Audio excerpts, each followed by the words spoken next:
everyone, and welcome back to It's Sugar Kayla.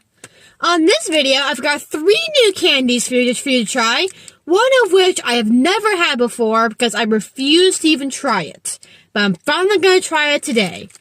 Today I have for you Whoppers, or Whoppers, whatever, Snickers, and Baby Ruths.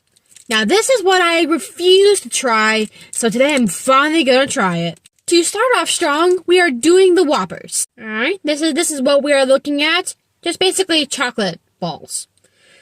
We'll see.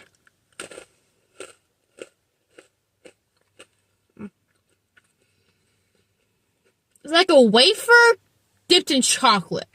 Not bad, honestly. 9 out of 10. And next up is the Snickers. Alright, this is what we're looking at. Let's see. Think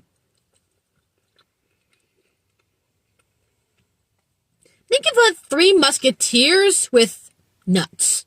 Not a big fan. I'll give it 6 out of 10.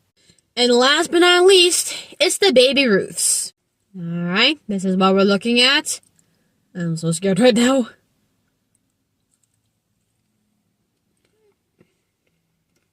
Oh. Roasted nuts covered in chocolate. There is like nothing else to it. No, 1 out of 10. 1 out of 10. No. So, all in all, not good. I mean, if you like roasted nuts, go for it, but I am not gonna have Baby Ruths ever again. Just, no. That taste is so strong. But anyways, peace out. We'll see y'all next time. I gotta go get water. Bad.